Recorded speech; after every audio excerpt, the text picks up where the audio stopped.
to present the statement to the House. And then after that, members have the liberty to make comments on the statement. Minister for Finance, you may now do so.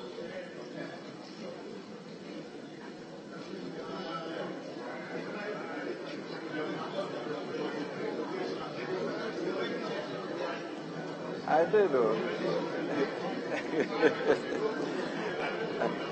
And why won't you want that?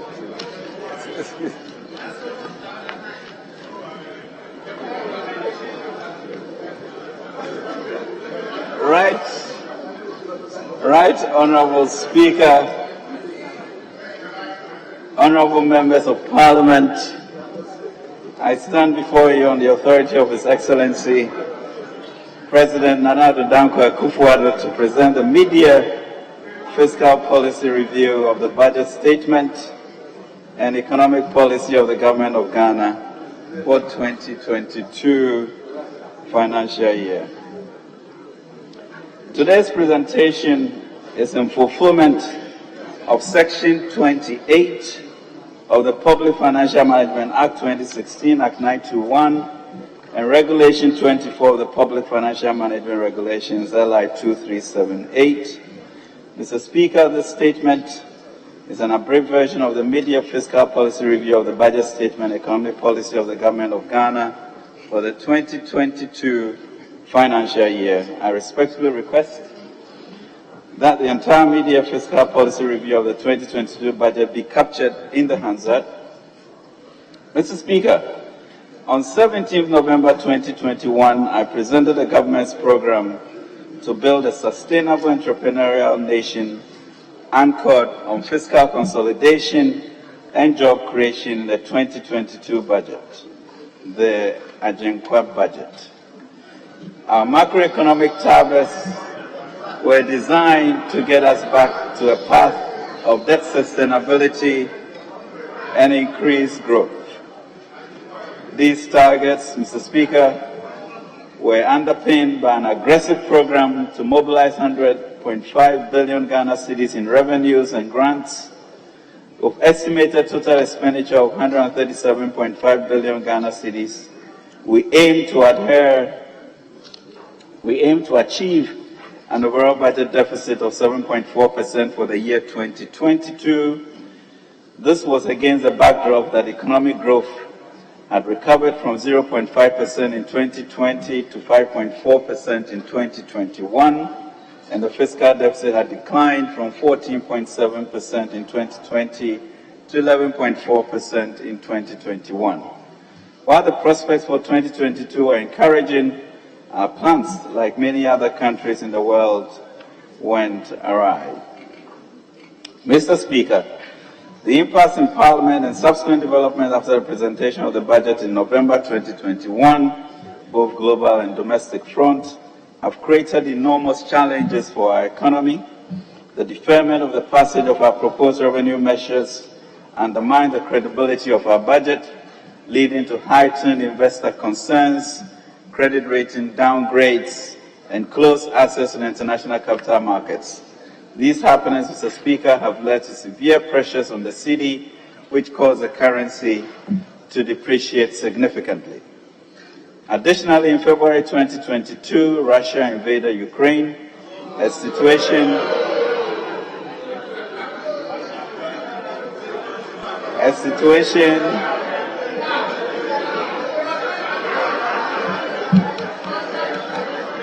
Mr. Speaker, additionally, in February 2022, Russia invaded Ukraine, a situation that worsened the already weakened global supply chains, exacerbated by high financing conditions, the surge in food, fertilizer, financing, and building materials and fuel prices that manifested in soaring inflation domestically. These have had a debilitating toll on the cost and standard of living of our people. Mr. Speaker, food prices are rising, fuel and transport fares are up, The cost of borrowing for businesses and households has increased, the cedi has depreciated, and the economic outlook has darkened significantly. Mr. Speaker, this state of affairs is quite a painful one for me to report to you. It is hard to see our people lament about the prices of basic commodities. These are difficult times for government and indeed for the finance minister. It is agonizing to hear our food producers complain about the cost of falling foodstuff from farm gates to market centers. This is not how we envision the economy. This is not what we planned and worked hard for. Recent challenges have overtaken us. Our duty is to work through these challenges, overcome them, and it's exactly what keeps the President and his team awake at night. Mr. Speaker, let me take this opportunity to discuss the issue of our return to the IMF. Yes, I know this government assured the nation of a Ghana beyond aid, and our plans and programs for economic transformation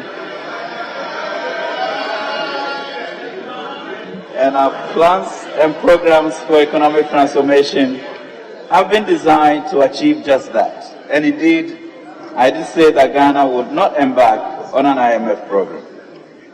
We did not just say it, we also took measures towards the attainment of that objective, including the passage of the Fiscal Responsibility Act and instituting a number of irreversibility measures, and also launching the Ghana Cares Ofori-Atta program for economic revitalization and transformation.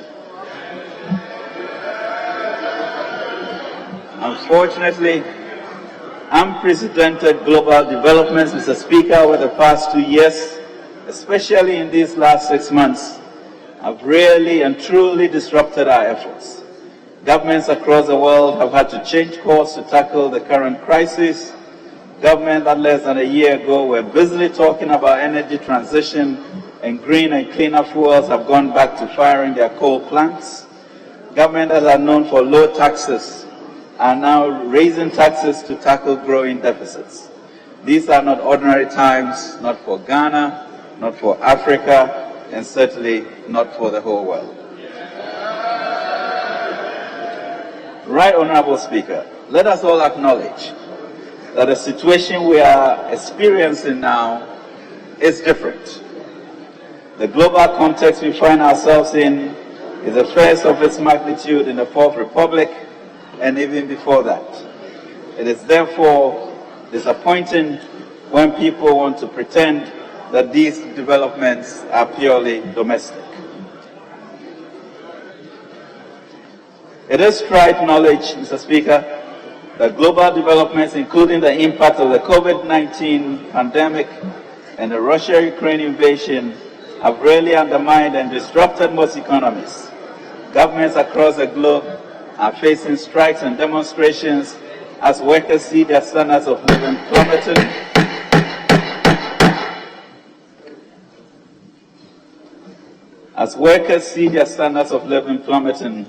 With prices of goods and services jumping to heights not seen in over 2 generations.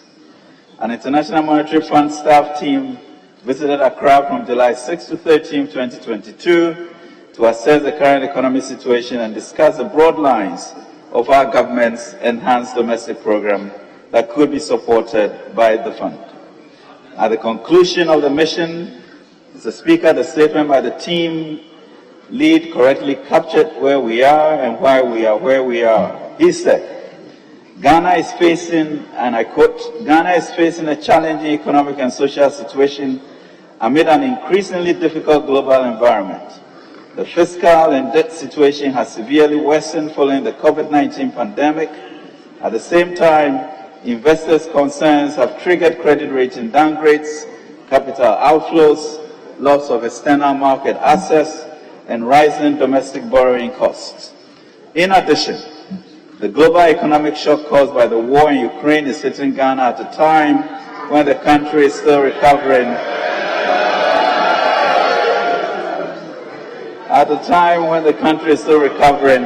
From the COVID-19 pandemic shock and with limited room for maneuver. These adverse developments have contributed to slow economic growth, accumulation of unpaid bills, a large exchange rate depreciation, and a surge in inflation. Unquote, Mr. Speaker, from the fund. Mr. Speaker, let me be quick to add that we are not wavering at all in our resolve to turn this country around. Ours is a history of turning things around when the country is in crisis. When the MPP government took over the reins of government in 2017, we inherited a challenged economy under an IMF program, which we successfully turned around and exited the program in 27 months.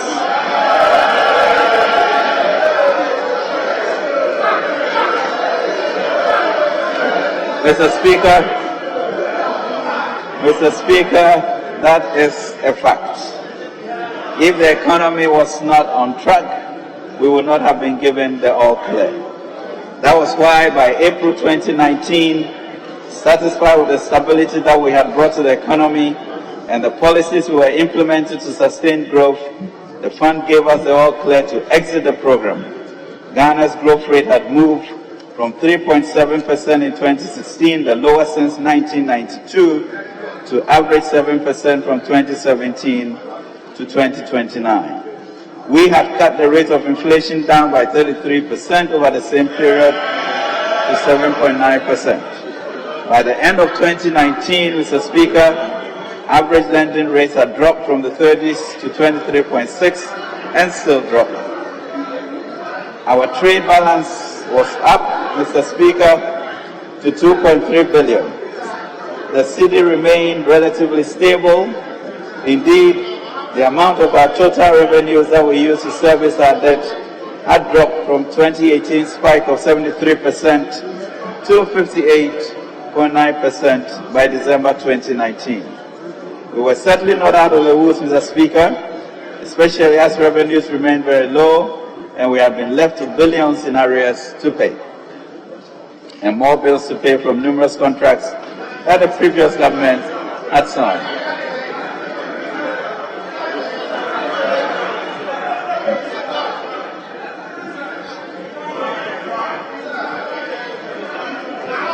Well, Mr. Speaker, we were certainly not out of the woods yet, especially as revenues remained very low, and we have been left with billions in arrears to pay, and more bills to pay from numerous contracts that the previous government had signed, where we had to pay for electricity that we did not need.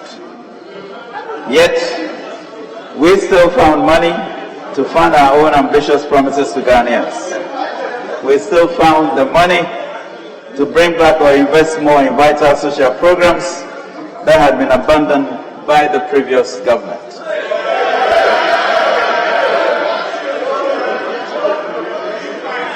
But, Mr. Speaker, we also knew that the economy was still vulnerable to shocks.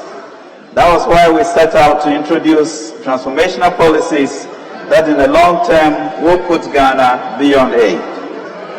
Key amongst them are the emphasis in education and vocational training, adding value to our economy through industrialization, digitalization, investing heavily in roads and railways, and rationalizing the power sector. Indeed, Ghana was touted globally as a success story. Investors were lined up to buy our bonds. Tourism had taken off with over 1 million visitors touring Ghana in 2019 during the year of return. Then came the outbreak of the pandemic, described in June 2020 by IMF as a crisis like never before. A crisis like never before. But the Akufo-Addo government stood up to its responsibilities to the Ghanaian people. I, the finance minister, who was widely described as tight-fisted, even by his own cabinet colleagues, had no choice but to do what the entire world was doing, which was to breach our own self-imposed deficit ceiling in order to save lives and protect livelihoods. We have demonstrated that we can transform this economy when we all come together and put our hearts and minds to it. Mr. Speaker, just as we did in 2017 and 2020, government is resolved to continue to provide the necessary leadership to turn the economy around. Let me assure you, on behalf of the President, that we will do it again within the next 2.5 years. To do this, Mr. Speaker, we'll proceed with great caution, thoughtfulness, creativity, and grit. And as the old adage says, we shall hasten slowly. Mr. Speaker, we are currently developing an enhanced domestic program to complement the Ghana Cares Ofori-Atta program to return us to a path of macroeconomic stability, debt sustainability, robust growth, and a Ghana beyond aid. We expect this program to be the basis of our negotiations with the IMF. In the coming months, Mr. Speaker, we'll continue to optimize and support our flagship programs and make strategic investments in the rail sector to increase production, enhance productivity, and create jobs. The Youth Start program will be a fundamental intervention to advancing an entrepreneurial nation to create jobs. Mr. Speaker, our iconic National Builders Corps program, which was initially run for 3 years and extended for an additional year, will be completed by 1st September 2022. The program, which engaged 100,000 young graduates, has prepared thousands of them for the world of work. So far, we have invested approximately 2.2 billion cedis. As they exit, the current cohort on the program are encouraged to take advantage of the Youth Start initiative and other assistance programs in our drive to build an entrepreneurial nation. Government's policy is to support dynamic young entrepreneurs, access training and funds to build their businesses and become a significant pool of job providers for their fellow young people. Mr. Speaker, we ever recognize that our post-COVID economic recovery has been uneven and risks remain high. According to the IMF, the global outlook is grim and has darkened significantly, and global uncertainty is exceptionally high, and 2023 is even more uncertain. However, in the 2022 budget, we committed ourselves to chart a course towards growth and fiscal sustainability, and this mid-year policy review reassets the commitment. Mr. Speaker, we've seen some major shifts in our budget assumptions compared to November 2021 when we presented the budget. These changes have led to reduced revenues, increased interest payments, and changes in interest rates and exchange rates. However, we are committed to staying within the appropriation for 2022. In spite of the underperforming revenues and strong external headwinds, we are not seeking additional funds in this mid-year review. We are determined to efficiently use the windfall from the upstream petroleum sector to make up for our revenue shortfalls and aggressively improve our revenue even as we rationalize expenditures. Mr. Speaker, the Bank of Ghana increased the monetary policy rate cumulatively by 450 basis points between March and May 2022, and reserve requirements to 12% to help address rising inflation and currency depreciation. This led to a significant increase in interest rates and financing costs and a drop in liquidity, leading to rollover pressures in order to contain inflation. Mr. Speaker, with this backdrop, I now proceed to give details of developments for the first half of the year 2022 and also provide updates on the outlook for this year. Mr. Speaker, the global economy is engulfed in crisis and in margin since World War II, resulting in a conflagration everywhere. Global inflation and interest rates are at record high. Monetary policy adjustment in advanced economies are also tightening financing conditions for emerging markets. The Financial Times estimates that investors have pulled about $50 billion from emerging market bond funds in 2022 alone, the most severe net outflow recorded in 17 years. The outlook of the global economy has significantly dimmed, Mr. Speaker. According to the April 2022 IMF World Economic Outlook, global growth is projected to end the year at 3.6%, down from 6.1% growth in 2021. Across advanced economies, growth is projected at 3.3% in 2022, down from 5.2% recorded in the previous year. The sharp slowdown reflects surging commodity prices, soaring inflation, trade disruptions, tightening financing conditions, and elevated uncertainty due to Russia's invasion of Ukraine. In addition to these factors, growth in sub-Saharan Africa is projected to slow from 4.5% in 2021 to 3.8% in 2022 on account of heightened security risk in the Sahel region. The World Bank also projects that global growth from now to 2024 will slow down by 2.7 percentage points. According to the UN this year, about 250 million people will fall into extreme poverty. It further suggests that a record 345 million acutely hungry people are on the brink of starvation, representing a 24% increase from 276 million at the beginning of 2022. Mr. Speaker, price pressures have continued to build in several advanced and emerging market economies, primarily due to escalating energy and other commodity prices and widespread supply chain disruptions. In response, inflation in advanced economies is expected to increase from 3.1% in 2021 to 5.7% in 2022, moderate to 2.5% in 2023.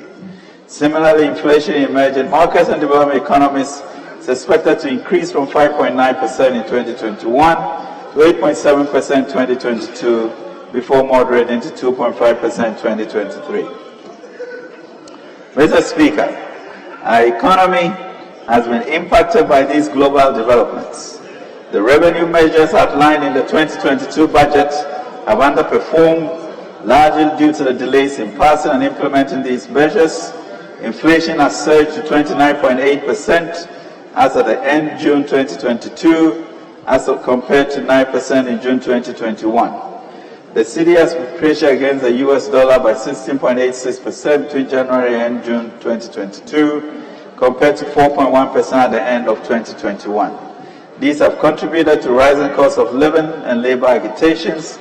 Interest payments have been reviewed upwards from 37.5 billion, 7.5% of GDP, to 41.3 billion, 7% of revised GDP, mainly on account of inflationary pressures and exchange rate depreciation, resulting in higher costs of financing. Mr. Speaker, in face of these adverse domestic and external headwinds, growth momentum has, however, been relatively resilient. The Ghana Statistical Service reports that the economy continued to grow, moderately growing at 3.3% in the first quarter of 2022. In addition, the Bank of Ghana's updated Composite Index of Economic Activity recorded an annual growth of 15.8% in March 2022, compared to 26.3% in the corresponding period in 2021, due largely to increased industrial production, increased credit to private sector, exports, and higher tourist arrivals. In the light of the significant changes in the global environment and our own unique challenges, we have revised our economic growth estimate for 2022 to 3.7%, down from 5.8%, as stated in the 2022 budget.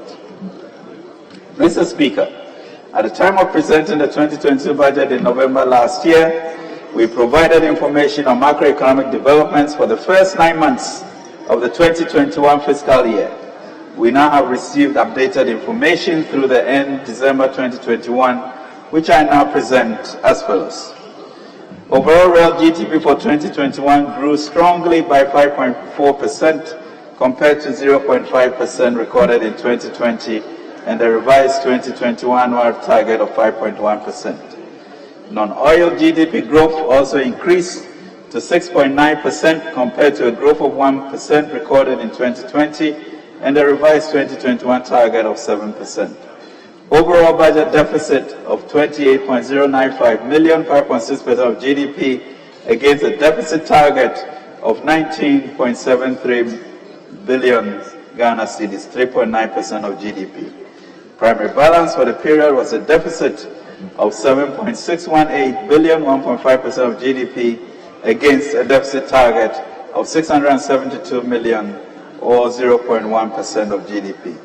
Public debt to GDP ratio stood at 76.6% at the end of 2021. Mr. Speaker, provisional Q1 2022 national account statistics published by Ghana Statistical Service in June 2022 show that the overall real GDP growth for the first quarter of 2022 was 3.3%, compared to 3.6% recorded in the same period in 2021. Non-oil GDP for the first quarter of 2022 grew by 3.7% compared to the Q1 2020 growth of 5.3%. Revision to 2022 macroeconomic framework.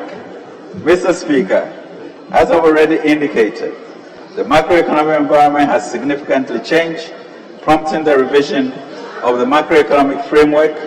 Furthermore, based on the development for the first 6 months of 2022 and outlook for the rest of the year, we have accordingly revised the macro fiscal targets for 2022 as follows. Overall GDP growth of 3.7%, down from 5.8%. Non-oil GDP growth of 4.3%, down from 5.9%. End period inflation of 28.5%, up from 8%.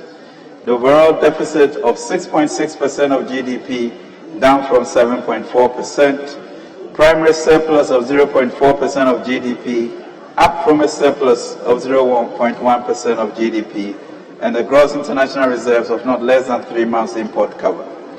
Mr. Speaker, the 2022 fiscal framework has also been revised to the fiscal performance for the first half of the year, including shortfalls in the expected yields from the new 2022 revenue measures, the implementation of the 30% discretionary expenditure cuts and other expenditure measures announced by government earlier in the year. The other expenditure measures are the moratorium on foreign travel except pre-approved critical and or statutory travels, 50% cut in fuel coupon allocations for all political appointees and heads of government institutions, including SOEs, effective 1st April 2022, the moratorium on foreign travels except approved, pre-approved critical on statutory travels, and 50% cut in fuel allocations for all political, including SOEs, etc. Government support for 15% of cost of living allowance to public servants, upward revision of the average weighted domestic interest rates, upward revision in exchange rate on account of higher depreciation, and revision of the benchmark crude oil price from $61.2 per barrel to $94.8 per barrel, and the benchmark crude volume from 59.5 million barrels to 58.0 million barrels. Mr. Speaker, accordingly, total revenue and grants have now been revised to 96.8 billion, 16.4% of GDP in 2022, down from the 2022 budget target of 100.5 billion, 20% of GDP, representing 3.7% reduction. Total expenditure, including payments for the clearance of arrears, has been revised downwards to 135.7 billion, 22.9% of GDP, from the original budget projection of 137.5 billion, 27.4% of GDP. Interest payments have been revised upwards from 37.4 billion, 7.5% of GDP, to 41.362 billion, 7% of revised GDP, mainly on account of inflationary pressures and exchange rate depreciating, resulting in higher costs of finance. Mr. Speaker, the revisions in government's fiscal operations results in a fiscal deficit on cash basis of 38.9 million, 6.6% of revised GDP, up from the 2022 budget deficit target of 37.012 billion, 7.4% of GDP. The corresponding primary balance is a surplus of 2.46 billion, 0.4% of revised GDP, up from the 2022 budget estimate of a surplus of 435 million, 0.1% of GDP. Although the deficit, Mr. Speaker, is expected to be financed from both foreign and domestic sources, domestic financing will be the key driver while government works to regain external market access. Mr. Speaker, the following revenue measures will be pursued in the remaining half of the year. EVAT. The digitalization of our revenue mobilization processes remain a key focus. Therefore, the GRA is finalizing all relevant processes to facilitate the effective collection of VAT revenue. This includes a proposed amendment of the Value Added Tax Act 870 to enable its electronic collection effective 1st October 2022.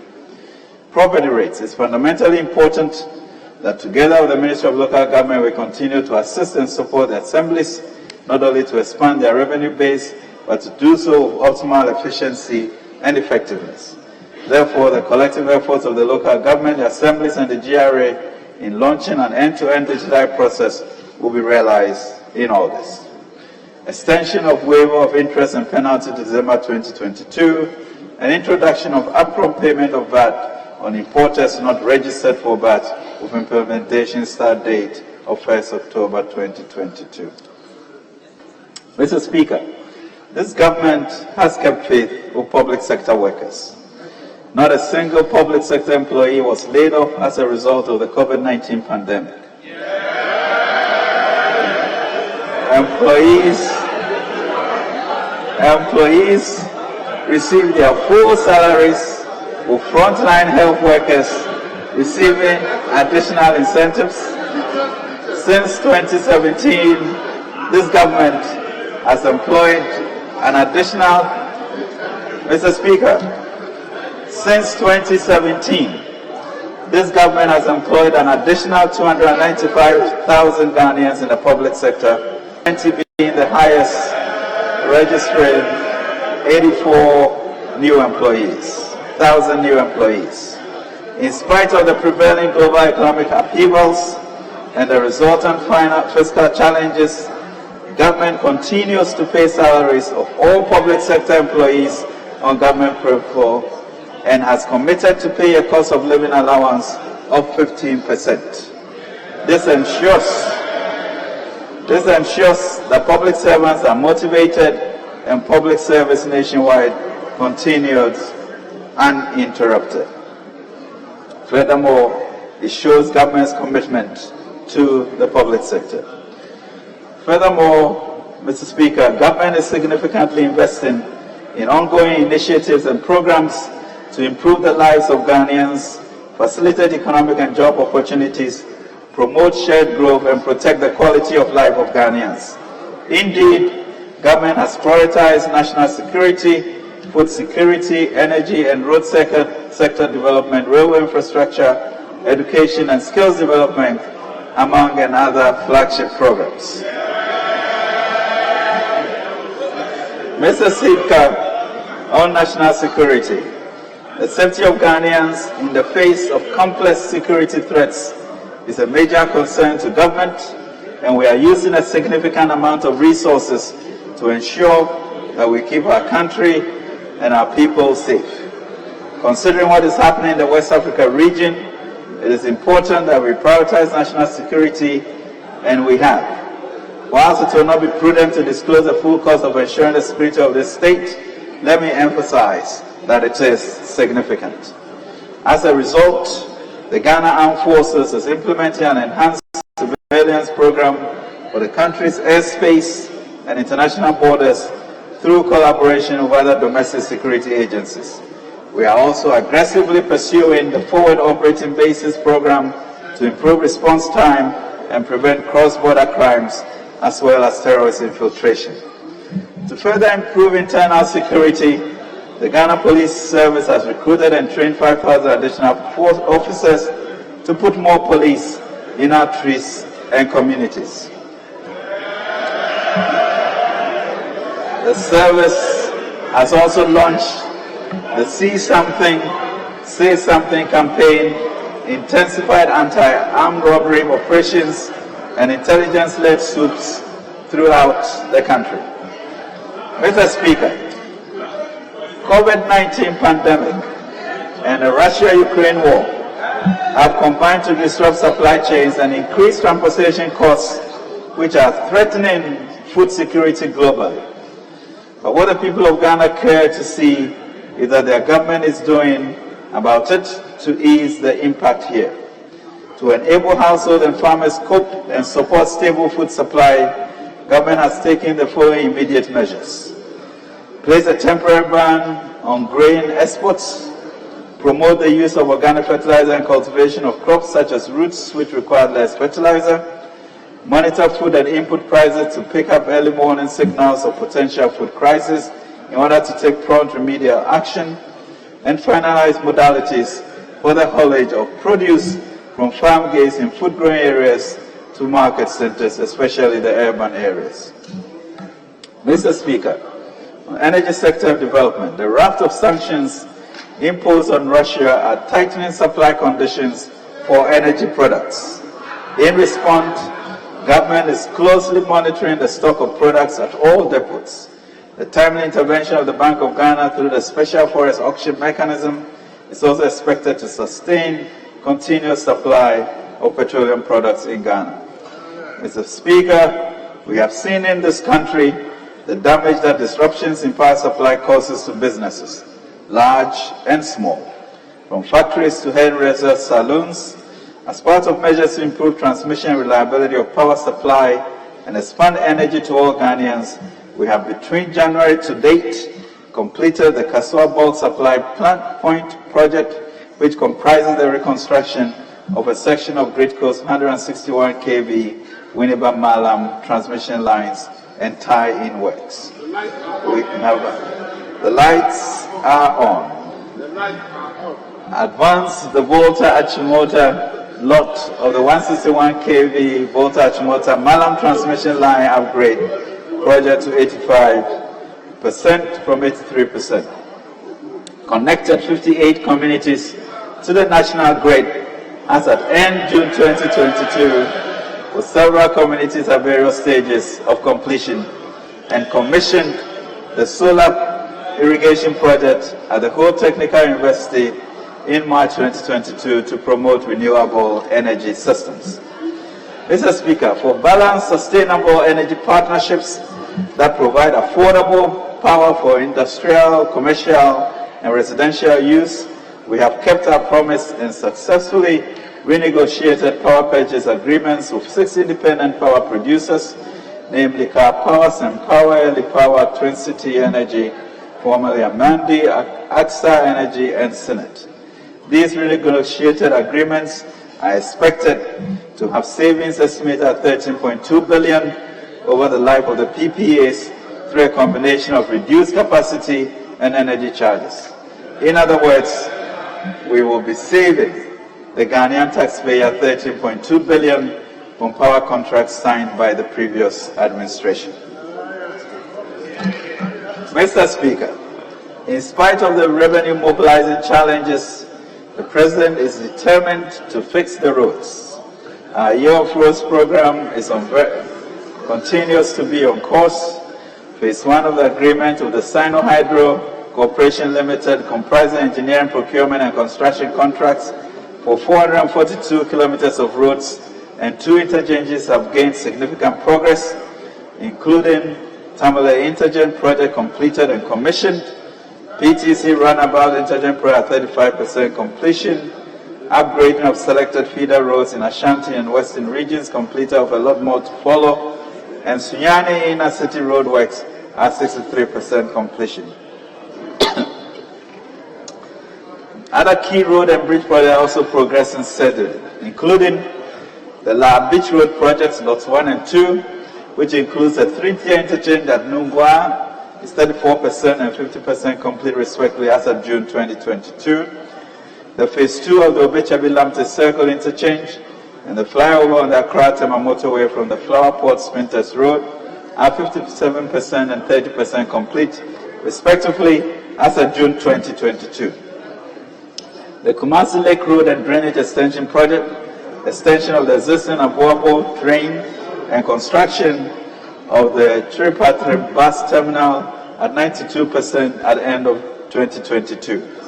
upgrading of Salaga-Ekumdipe-Pandai Road at 70% completion, partial reconstruction of Bojaso-Adesu Road, Lot 1 at 98% completion, work on the construction of 50 prefabricated bridges to improve connectivity within areas cut off by waterways in all 16 regions have been achieved with progress of about 80%. Mr. Speaker, under the Ministry of Roads and Highways Public-Private Partnership Program for Road Infrastructure, the design, build, finance, operate, and maintain Accra-Tema Motorway and Extension PPP project 27.7 kilometers is at the procurement stage. Site work are expected to commence in September 2022. The Government of Ghana has made a strategic decision in line with the Public-Private Partnership Act 2020 to procure the Accra-Tema Motorway and Extensions project through GIF, with a mandate to deliver a GIF-led PPP financing solution where maximum funds are raised from the market, but majority ownership of the project remains of GIF on behalf of the Ghanaian government. The draft concession agreement between GIF, the Ministry of Roads and Highways, is currently under review by GIF, Ministry of Roads and Highways, the Office of the Attorney General, and the Ministry of Finance. When completed, the concession agreement is expected to be approved by the PPP Committee, Cabinet, and Parliament. The completed road will be tolled.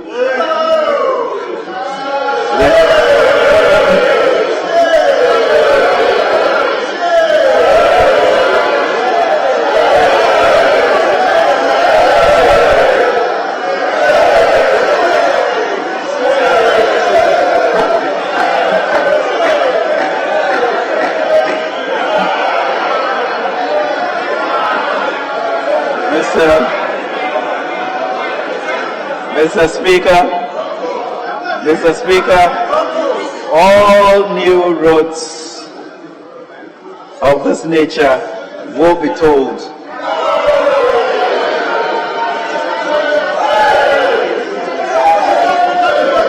Mr. Speaker,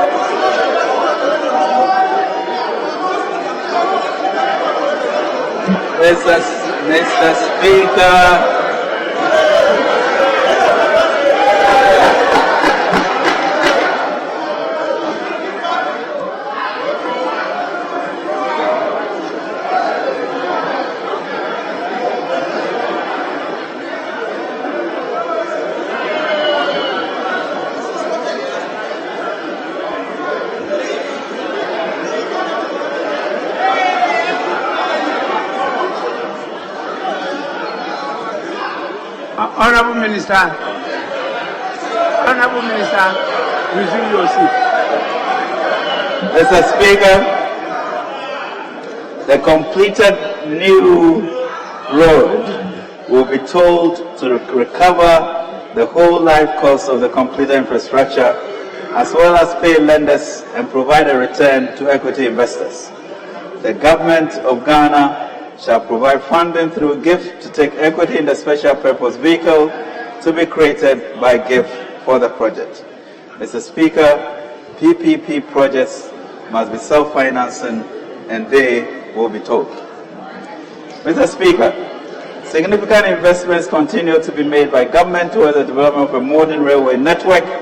We believe in this because we know that creating an alternative means of transport, especially for goods, will ease the pressures on our roads and future impacts of global crude price hikes on farm products. For example, government is within target to complete the construction of the new Tema-Mpakadan rail line by the end of this year. The project is currently about 92% complete. The operationalization of the project is expected to enhance efficiency at the Tema port and provide the shortest possible transportation route between the southern and northern parts of Ghana. Mr. Speaker, government continues to implement key initiatives to enhance productivity, scale up entrepreneurship prospects, and build resilient systems. These initiatives underpin economic activities in a modern economy and safeguard our transformation agenda. Mr. Speaker, we have placed human capital development at the core of our national transformation efforts since 2017. We have invested 5.3 billion to enable 1.3 million Ghanaian children access to secondary education under the free SHS program at the end of 2021 to improve access to education. Out of the 571,892 registered JHS students, 555,353, representing 97.1%, were placed into senior high schools this year. This is significant. We are aware of reported challenges in accessing and transporting food for students in SHS, and we are fixing it. In response, we have engaged stakeholders and devised a program that ensures that schools will not be disrupted and our students are well fed. Government has also recently completed 17 additional projects, including classroom blocks, dormitories, staff bungalows, and libraries as part of infrastructure expansion in senior high schools to deal with the record increases in student numbers. Mr. Speaker, we shall not compromise on President Akufo-Addo's commitment to giving all our children the opportunity to be educated from kindergarten to university, without the ability to pay being a hindrance. Free secondary and tertiary education are not under review. We'll continue to fund them, we'll continue to improve them, we'll continue to create efficiencies. Mr. Speaker, and eliminate waste. Mr. Speaker, thanks to the taxpayers, since January, 3.6 million pupils in 10,832 public basic schools have been fed with one hot meal every school going day in the first half of the year under the Ghana School Feeding Program. The program provides employment for caterers, about 32,496. School feeding program remains an important initiative that keeps our children in school, provide jobs and income for several people, mainly women, and avoids stunting. Mr. Speaker, I'm pleased to report that work has commenced in our various stages of construction in 87 out of the 111 sites earmarked to Agenda 111 project. For the majority of contractors at various sites, we are well on course to bridge the health inequality gap and strengthen the health system nationwide. Furthermore, the following health infrastructure projects are expected to be completed by end year 2022. These are construction of 1 district hospital and 5 polyclinics in Western Region, Kontombra and Suome, Lubu, Wassa, Donkwa, Bogoso, and Mpoho. Expansion and equipping of 4 selected facility projects in Aburi, Kom, Tetekwashi, Chibi, and Atibi. And equipping of Upper East Bolgatanga Regional Hospital Phase 2, and completion of 37 military completion of a military hospital, Mr. Speaker, in Kumasi. Mr. Speaker, it is important to recall that the timely intervention of the government to the outbreak of COVID-19 pandemic preserved lives and livelihoods of all Ghanaians. The economic measures staved off a recession and have sustained the momentum of economic recovery from 0.5% in 2020 to 5.4% in 2021. Mr. Speaker, last month, I provided a comprehensive update on COVID-19 expenditures to this House. I welcomed your directive to the Committee of Finance and Health to further understand the expenditures occurred by MDAs under COVID. To complement this accountability process, I've also requested that the Auditor General audit the COVID-19 expenditure in line with its statutory obligations. Mr. Speaker, the COVID-19 related expenditure had to be met. They saved lives and provided inclusive growth. The impact of these interventions will certainly transcend the momentary challenges we face today. Mr. Speaker, developing the youth and sporting infrastructure remains a key objective of government. To empower our youth, we are implementing Phase 2 of the Skills Toward Employment Productivity to train about 1,500 youth in 6 modules: transport, app development, satellite installation, hairdressing, cosmetology, and dressmaking. Consistent with government priority policy on building an entrepreneurial nation, these trainings will be supported under the Youth Start program. Mr. Speaker, government wishes to congratulate the Ghana men's 4x100 meters relay quartet for their outstanding performance in taking the 5th position in the final at the World Athletics Championship in Oregon last Saturday. They did so by setting a new national record of 38.07 seconds to Sean Safuentry, Benjamin Azamati, Joseph Odrumenu, and Joseph Paul Amoa. A grateful country says, Aiko. Mr. Speaker, Ghana was represented in various international competitions at which the following medals were won. The 5th Para Taekwondo Championship in Niger, 2 gold medals and 1 bronze. African Hockey Cup of Nations, Accra, Ghana, 1 silver medal. The National Beach Volleyball, Cotonou, Benin, 2 bronze medals. Mr. Speaker, Team Ghana is scheduled to participate in the upcoming 2022 Commonwealth Games in Birmingham, UK between July 28th and August 8th. The Black Princesses will also participate in the FIFA Under-20 World Cup in Costa Rica in August 2022. And finally, for this year, the senior national team, the Black Stars, will represent our nation at the FIFA World Cup in Qatar, November 2022.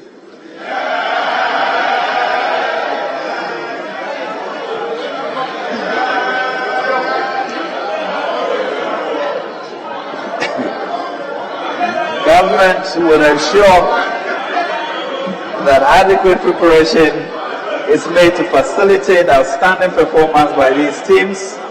We encourage all Ghanaians to continue to bear them in prayer and offer our support. Mr. Speaker, government continues to invest strategically in key sectors of the economy for catalytic results under the Ghana Cares program. Significant progress made under the program in the first half of 2022 include completion of the first phase of registering farmers as in the northern sector, currently totaling 1.3 million farmers and 32,970 value chain actors. This has started impacting how agricultural interventions will be delivered to our farmers. Offering a 50% interest rate subsidy on loans worth 5.95 million to private sector agribusinesses in the rice, soya, poultry, and tomato value chain to ease the cost of borrowing. Providing 27.3 million Ghana cedis as guarantee cover for loans amounting to 94.7 million under GESEL, safeguarding 1,309 jobs. Training about 25,000 under the Youth in Innovation Agriculture Program Initiative to seamlessly integrate into agriculture value chains. Commence upgrading of 3 culturally significant sites, namely Abri Botanical Gardens, 55% complete, Yas Antoine Mausoleum, Ejisu Bisinyase, 58% completed, and the Pigwari Slave Camp near Paga, 73% completed.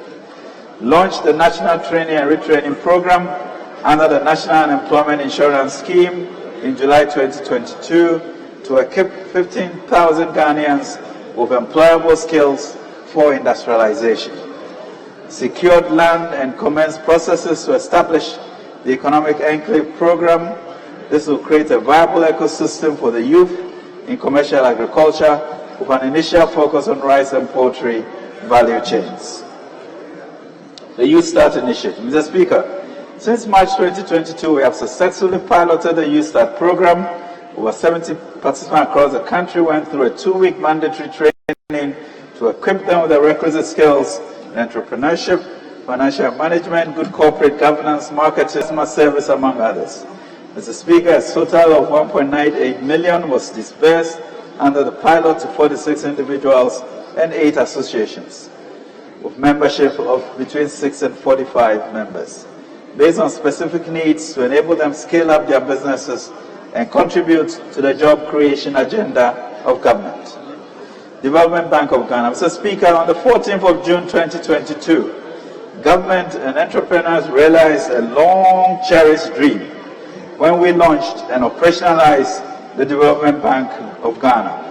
This is a significant innovation and reinforcement of our financial architecture that will provide medium and long-term financing for commercially viable businesses and projects and focus, Mr. Speaker, on agribusiness, industrialization, and ICT. Together, we'll work harder to make the DBG a AAA-rated institution able to access and disburse resources to finance Ghana's transformation with a 750 million capitalization.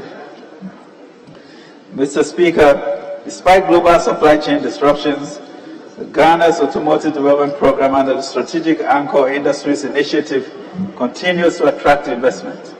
In April 2022, Nissan commissioned the largest automotive assembly plant in Ghana in Tema, with a capacity to assemble over 31,000 vehicles per annum. The expected commissioning of 4 additional plants this year, bringing the total to 9 global brands, will make this nation a true hub for automobiles in the sub-region. Mr. Speaker, digitalization is key to automation, data integration, and utilization in the modern economy. To this end, government continued the implementation of our National Identification Program, which is the foundation of our transformative digitalization agenda. As of June 2022, 16,895,108 Ghanaians were enrolled, out of which 15.7 million Ghana cards have been issued. Mr. Speaker, the President's vision to see Ghana producing what we use for ourselves and what our neighbors also need is unfolding right before our very eyes. Out of 296 1D, 1F projects undertaken since 2017, 125 are currently operational across the country. This is by far the biggest industrialization program our country has seen since colonial days. Seen against the 278 projects and 106 operational IDFs reported in November 2021, our industrialization agenda is progressing steadily, and we will urge more investors to see the current global supply chain challenges as rather an opportunity to invest in Ghana now, the commercial center of the Africa Continental Free Trade Area.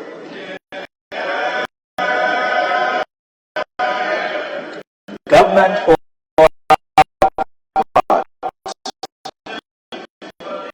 will continue to support 1D IFMs with technical assistance and access to credit, including interest payment subsidies, to the risk-level export orientation for transformation. Ours is a country of strong, courageous, resilient, and joyful people. Indeed, it is amazing how we can find humor in the midst of the most difficult situations, which keeps our spirits alive. As a nation, we have gone through many difficulties, including the recent COVID-19 pandemic that devastated many nations, yet we survived. That is a testament to our resilience. We concede that times are difficult and things are not what we desired, but we believe in the overcoming spirit of the Ghanaian people, a spirit that does not cower in the face of challenges. It is this spirit that inspires us as a government to provide the leadership that is required. Mr. Speaker, our decision to go to the IMF again, despite what we had determined earlier, is a short-term measure for balance of payment support. In the longer term, we really need is a major structural shift in our economy. Mr. Speaker, this will also open up our re-entry into the international capital markets and friendly sovereigns who would support our program. The structure of the economy is still largely primary, despite the numerous attempts to structurally transform it through various industrialization programs. We are heavily reliant on primary commodities extractive industry and are price takers of the market. Our capacity and productivity remains low in both the public and private sectors. These are huge inefficiencies as well as limited skills to foster our development and improve the standards of living. In this regard, any adverse global development impacts us negatively no matter how efficient we manage the economy. This is what we intend to reverse. Mr. Speaker, that is why the President's vision of a Ghana beyond aid is critical. It is to reduce our vulnerability to global shocks. Over the last few years, the implementation of our flagships, including the 1D, 1F, the Planting for Food and Jobs, the Road and Railway Development Program, and our recovery program, the Ghana Cares of Atampa, will add value to our products. To increase productivity in both the public and private sector of the economy, to drive our transformation agenda, government will implement programs such as the Youth Start, as well as the training and retraining program to enhance the skills of Ghanaians, especially the youth. Furthermore, we'll promote a robust digital technology driven in architecture for unique identification to aid revenue mobilization, expenditure management, and enhance security. We shall improve connective transport and communication infrastructure that promotes national and regional trade and strengthen the financial ecosystem reinforced with the Development Bank of Ghana that supports Ghanaian enterprises and enhances inclusive growth. We shall further, Mr. Speaker, turn Ghana into a continental financial services hub and a continental financial services technology playground. Mr. Speaker, our forward march is underpinned by a significant investment in structural transformation. Let me emphasize that over the last 5 years, we have been in the prudent usage of our tax revenues. As a government, we have made sure that these resources are channeled into interventions that impact the life and livelihood of our fellow Ghanaians. Mr. Speaker, we have invested in the future of our children through free SHS, where 5.3 billion has been spent to enable 1.3 million students have access to secondary education. We have invested in the poor and vulnerable through the LEAP program. We have invested in hot nutritious meal per day to 3.2 million pupils in our basic schools and provided a steady stream of income for 32,496 acres. We have invested in construction, rehabilitation, and upgrading of major road networks. We've invested in lives and livelihoods during the COVID through the CAP bus and other interventions over 600 million cedis. We've invested in making sure that all public workers were paid every month during COVID-19 pandemic, including the teachers who were paid for all the 9 months when the academic calendar was disrupted. We invested in ensuring that we provide adequate human resources for our public sector for employing 295,000 more people between 2017 and 2019. Of this number, 86,000 in the education sector, 146,000 in the health sector, and 37,000 in the security services. We have also, Mr. Speaker, invested in strategically placed industries in over 100 districts under the 1D, 1F program, and we are investing in the expansion of health infrastructure to every district under the Agenda 111 initiative. Mr. Speaker, for 3 years, we have provided relief for our people. We prioritize savings, lives, and livelihoods in spite of our fiscal condition. Mr. Speaker, government has always come through during the difficult times, and we believe that together we will overcome challenges that lie ahead of us. Mr. Speaker, we are invested to grow the economy and create jobs for our young people, to be able to leverage opportunities created by AFCFTA. It is the most sustainable means of improving living standards in the long term. At this critical time, we are directing resources to regain economic stability. This is what Ghanaian households and businesses expect and deserve. With discipline, dedication, and hard work, we will overcome the current challenges that confront our nation. We are convinced we can do this again. We work closely with Ghanaians to turn around the economic situation in 2017, and we can do it again. Mr. Speaker, in the immediate term, We will strengthen our focus on efficiency in our fiscal operations and transformation efforts. To this end, we are aggressively improving revenue mobilization by adopting more innovative and comprehensive approaches, including technology, rationalizing expenditures, adopting policies to address inflation, promoting production and improving productivity, including implementing the Ghana Cares and USAID programs, and exploring innovative financing as illustrated by the recently approved $750 million Afri-Exim facility. Mr. Speaker, predictions on a changed global outlook since the war has manifested. According to the IMF, the outlook has darkened significantly and uncertainty is exceptionally high. The downside risks about which the IMF had previously warned have now materialized. Mr. Speaker, there is no crystal ball in predicting when these uncertainties will end. The pandemic, which has been at the root of the current worldwide torments, is far from over. Crucially, the global weekly average of COVID-19 infections has surged from 470 to 895,000 to 1.08 million between 31st May 2022 and 22nd June 2022. Even though the active infection rate in Ghana stands currently below 500, despite harsh economic sanctions and tacit diplomacy, we are witnessing a war of attrition in Ukraine with no end in sight. Monetary policy adjustments to tame surging inflation may persist over the medium term. We are also developing a new strategy to enable us to confront these uncertainties as part of the Enhanced Domestic Program. This program will stimulate economic growth, promote fiscal consolidation, and enable us to re-emerge on the path of sustained transformation and debt sustainability. We have invited a fund to support key components of this program.